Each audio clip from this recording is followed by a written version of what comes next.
Hi guys. ఇంతకు ముందే ఒక వీడియో చేశానండి. 14 నిమిషాలు వీడియో చేసిన తర్వాత ఆ వీడియో నుంచెల్లి వాయిస్ అనేది రాలేదు. స్పీకర్ ఆఫ్ అయిపోయింది. వాయిస్ రాలేదు. చాలా బాధేసింది. అప్‌లోడ్ చేసిన తర్వాత ఇలా జరగడం నాకు అయితే ఇప్పుడు ఆలోచిస్తే తలనొప్పొస్తుంది. వామ్మో! ఇదేందిరా నాయనో అనిపిస్తుంది. ఒక్కొక్క వీడియో అప్‌లోడ్ కావడానికి 1 అవర్ పడుతుంది. ఆ వీడియో అప్‌లోడ్ కావాలంటే నేను ఇంత కష్టపడి అప్‌లోడ్ చేసిన తర్వాత వాయిస్ రాకపోతే చాలా బాధేసిందండి. ఎందుకంటే ఇంతకుముందు ఒక 10,000 మంది సబ్‌స్క్రైబర్లు ఉన్న ఛానెల్ ఇలానే ఎందుకో తెలీదు. అది రిమూవ్ అయిపోయింది. ఛానెల్ ఎందుకు రిమూవ్ అయిపోయిందో అర్థం అవ్వలేదు నాకు. ఎక్కడ మిస్టేక్ జరిగిందన్నది తెలీదు. ఇప్పుడు మళ్ళీ కొత్తగా ఛానెల్ పెట్టి నా వీడియోస్ చూడడం తక్కువ, చూస్తున్నారని చెప్పేసి ఏదో మెల్లగా మళ్ళీ వీడియోస్ చేసుకుందాము అని చెప్పేసి ఎక్కడ డిసప్పాయింట్ అవ్వకుండా మళ్ళీ వీడియోలు కొనసాగిద్దామని చెప్పేసి చేస్తున్నా. ఇలా మళ్ళీ స్పీకర్ ఆఫ్ అవ్వడము, నాకు వీడియోలు చూడకపోవడం ఇయన్నీ డిసప్పాయింటెడ్‌గా ఉంటుంది. నాకెందుకో బాధగుంది. నాకు అర్థం అవ్వట్లేదు. సర్లేండి నా బాధ మీకెందుకు గాని, ఈరోజు లైవ్‌లో ఏం జరిగిందన్న దాని గురించి మాట్లాడుకుందాం. అదే విధంగా ఈరోజు పెట్టిన టాస్క్‌లలో ఎవరు విన్ అయ్యారో దాని గురించి మాట్లాడుకుందాం. Wild card ఎప్పుడొస్తారు?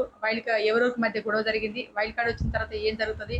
అనే దాని గురించి మాట్లాడుకోబోయే ముందు ప్లీజ్ దయచేసి నా ఛానెల్ చూస్తున్నట్లయితే ఎవరైనా ఫస్ట్ టైమ్ చూస్తున్నట్లయితే లైక్ చేయండి, షేర్ చేయండి, సబ్స్క్రైబ్ కూడా చేసుకోండి. Please subscribe my channel.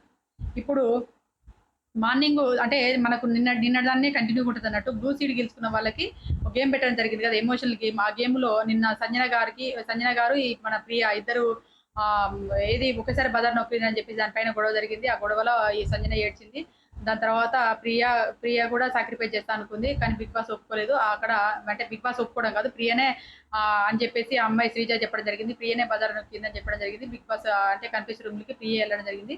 ఆమె లెటర్ తీసుకోవడం జరిగింది. ఈ విధంగా సంజన గారికి ఎక్కడ ఏది కూడా రాలేదు. బ్యాటరీ లేకపోవడం వల్ల సంజన గారు గేమ్ ఆడలేకపోయింది. ఆమెకు ఎమోషనల్‌గా బాగా బాధపడింది. చిన్న బాబు కిడ్ ఉన్నాడు కదా! ఆమె మస్తు బాధపడుతుంటే నిన్న హరీష్ గారు ఏం చేసిండంటే ఆమె ఎమోషనల్ పైన కూడా కామెంటరీ చేయడం అనేది నాకు మంచిగా అనిపియలేదు.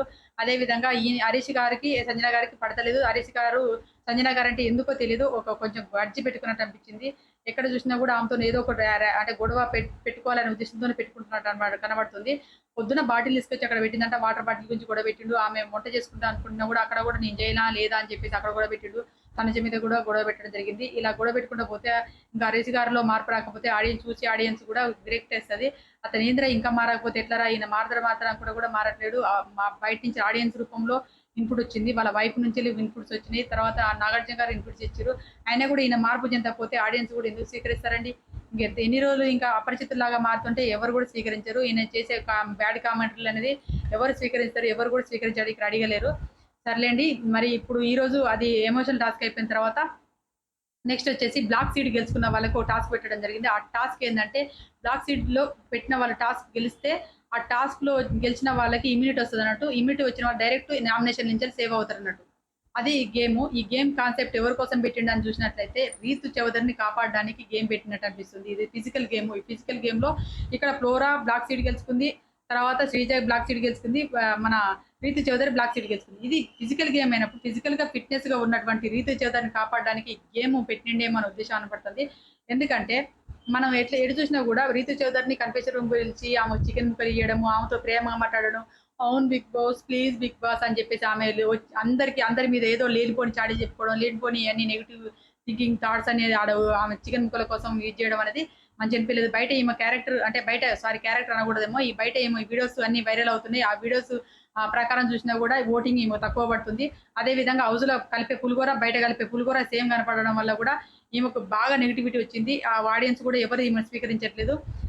ఈ రోజు ఎలిమినేషన్ దగ్గరగా ఉన్నటువంటి వ్యక్తిని సేవ్ చేయాలని ఎందుకు అనుకుంటాడో తెలియట్లేదు బిగ్ బాస్. ఆమె కోసం ఈ గేమ్ పెట్టినట్టు అనిపించింది నాకైతే. ఈ గేమ్‌లో కూడా రీతు చౌదరి బాగా ఇచ్చి పడేసింది. ఏం లేదండి. అందరూ అంటే మన నెట్‌లోకెళ్ళాలి. ఇక్కడ సంజన గారు మన సంచాలకురాలుగా చేసింది.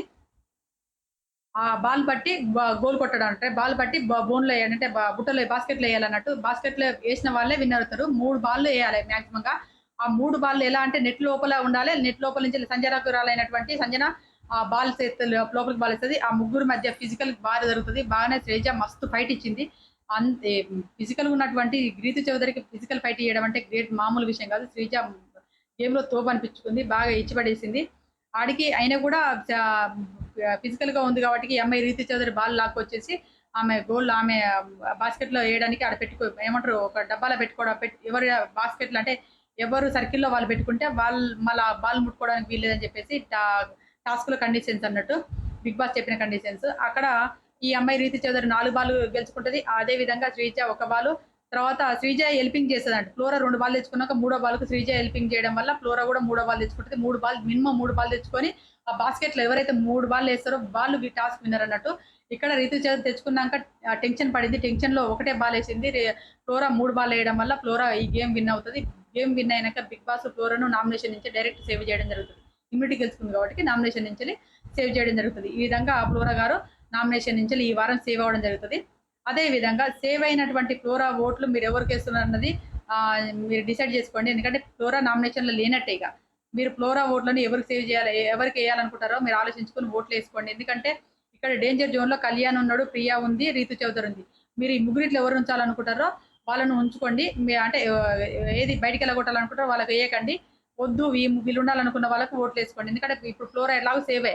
ఇప్పుడు రామ్ రాథోడ్, హరీష్ గారు, కళ్యాణ్, రీతు చౌదరి, ప్రియ వీళ్ళ వరకే నామినేషన్‌లో ఉన్నట్టు మీరు ఆలోచించుకొని ఓట్లేసుకోండి. అదే విధంగా వైల్డ్ కార్డ్ ఎంట్రీస్ ఈ రోజు నైట్ రాబోతున్నారు. వైల్డ్ కార్డ్ ఎంట్రీస్ వచ్చినాక ఎవరెవరికి మధ్య ఎలాంటి గేమ్స్ జరుగుతాయి, అసలు ఈ గేమ్‌ల మధ్య ఇప్పుడు ఎవరు హౌస్‌లో ఉంటారు అనే దాని గురించి మనం నెక్స్ట్ వీడియోలో మాట్లాడుకుందాం. ఈరోజు నాకైతే చాలా హెడేక్‌గా ఉంది. ఎందుకంటే నేను ఆల్రెడీ వీడియో చేసిన తర్వాత డిసప్పాయింట్ అయిపోయినా. నేను అంత కష్టపడి వీడియో చేసి, ఎడిటింగ్ చేసేసి, అప్‌లోడ్ చేసిన తర్వాత చూసుకుంటే వాయిస్ లేదండి. అందుకే నాకు కొంచెం బాధగా ఉంది. నేను అందుకే ఎక్కువ రివ్యూ చేయలేకపోతున్నాను. నా రీల్స్ గనుక నచ్చిననుకో ప్లీజ్ దయచేసి నన్ను ఆదరించండి. నా ఛానల్ ముందుకెళ్ళడానికి నాకు సబ్స్క్రైబ్ చేసుకోండి. Please subscribe my channel.